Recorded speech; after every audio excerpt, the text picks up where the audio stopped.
ሰላም የተወደዳችሁና የተከበራችሁ የአባቴ ብሩካን፣ ዛሬም እንግዲህ እንደ ወትሮ ቆንጆ የሆነ ቪዲዮ ይዤላችሁ መጥቻለሁ። ታዲያ በዚህ ቪዲዮ 3 ልጆቻችሁን በትክክለኛው መንገድ ማሳደግ የሚያስችሏችሁን ነጥቦች የምነግራችሁ ይሆናል ማለት ነው። ስፔሲፊካሊ ሶስተኛው እጅጉን ወሳኝ ስለሆነ እስከ ቪዲዮ ፍጻሜ በጥሞና እንድትከታተሉኝ ላሳስባችሁ እወዳለሁ። ታዲያ ለዚህ የዩቲዩብ ቻናል ደግሞ አዲስ የምትሆኑ ሰዎች ብትኖሩ ይህንን የዩቲዩብ ቻናል ሰብስክራይብ እንድታደርጉ በጌታ ፍቅር አሳስባችኋለሁ። ይህ የዩቲዩብ ቻናል ደግሞ መንፈሳዊ የሆነ ወንጌል የሚሰበክበት የእግዚአብሔር ሥራ የሚሰራበት ቻናል ስለሆነ ሰብስክራይብ እንድታደርጉ ይሁን። አሁን እንግዲህ ሁላችንም ይህንን ቪዲዮ ላይክ በማድረግ ትምህርታችንን የምንጀምር ይሆናል ማለት ነው። እስኪ ላይክ እናደርጋለን።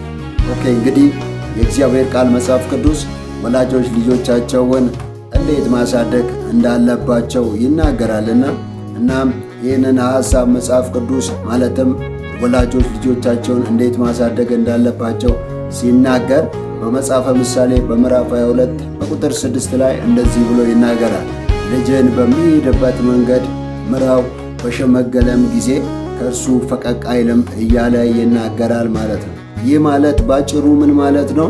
ልጅህን እግዚአብሔርን የሚፈራና እንደገናም ደግሞ ሰዎችን የሚያከብር እንደገናም ደግሞ ስነ ስርዓት ያለው ስነ ምግባር ያለው ልጅ ሆኖ እንዲያድግ አድርግ ማለት ነው። ታዲያ እንግዲህ ከዚህ ጋር በተያያዘ ልጆቻችሁን በስነ ስርዓት ማሳደግ፣ በትክክለኛ መንገድ ማሳደግ የሚያስችሏችሁን እንዳልኳችሁ 3 ነጥቦች ማሳያችሁ ይሆናል ማለት ነው። የመጀመሪያው ነጥብ እንግዲህ ምንድነው እሱ ሲባል ልጆቻችሁ በትክክለኛው መንገድ እንዲያድጉ የምትፈልጉ ከሆነ ልጆቻችሁን ወደ እግዚአብሔር ቤት መውሰድ መቻል አለባችሁ።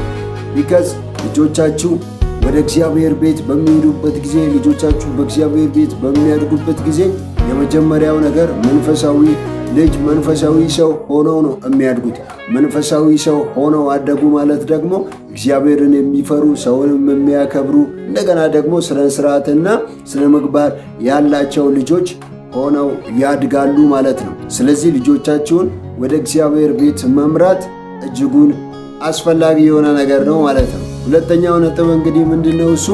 ልጆቻችሁ ጥፋት በሚሰሩበት ጊዜ መቅጣት ነው ልጆቻችሁን። መጽሐፍ ቅዱስ ሲናገር ምን እንደሚል ታውቃላችሁ?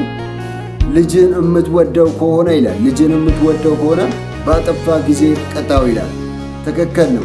ቢካዝ ልጆቻችሁ ስህተት በሚሰሩ ጊዜ፣ በሚያጠፉ ጊዜ ስትቀጧቸው ዳግም እንደዚያ ያለ ስህተት ላለመስራት በራሳቸው ይወስናሉ ማለት ነው።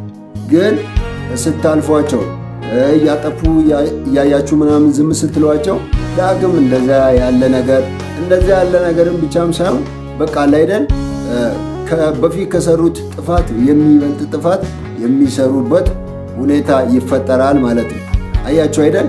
ስለዚህ ልጆቻችሁ ጥፋት በሚሰሩበት ጊዜ፣ በሚስቱበት ጊዜ በቃ ፈጽመውኑ መቅጣት መቻል አለባችሁ።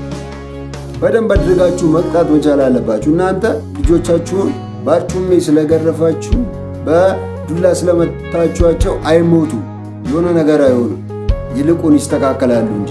ስለዚህ ልጆቻችሁ በትክክለኛ መንገድ እንዲያድጉ የምትፈልጉ ከሆነ ልጆቻችሁ ስህተት በሚሰሩ ጊዜ መቅጣት መቻል አለባችሁ ማለት ነው።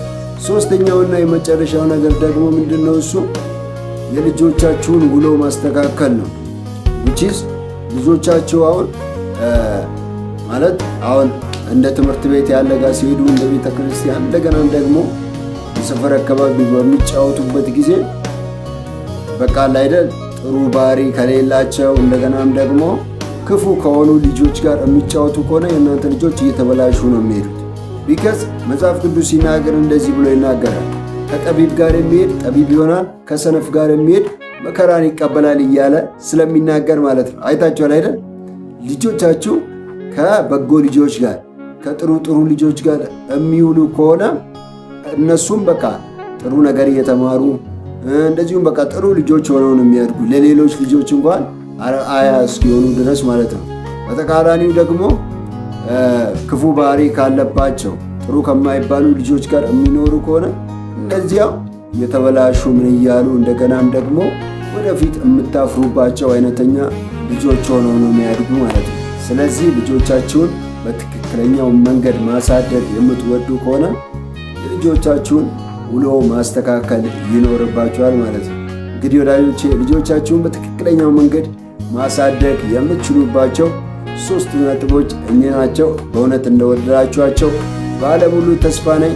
ዳግምም እንዲሁ ያሉ ድንቅና አስገራሚ ቪዲዮዎች፣ አስተማሪ ነገሮች ይዤ የምመጣ ይሆናል ማለት ነው። ታዲያ እስኪ ሀሳብ አስተያየቶቻችሁ በኮመንት ሴክሽን ላይ እንድታሰፍሩ ይሁን።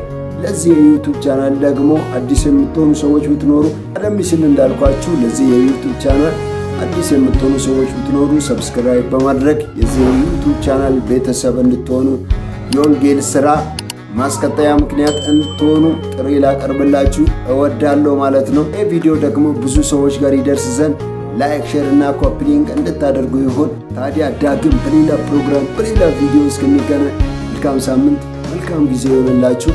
ብሩካን ናችሁ። እግዚአብሔር ያኮራል።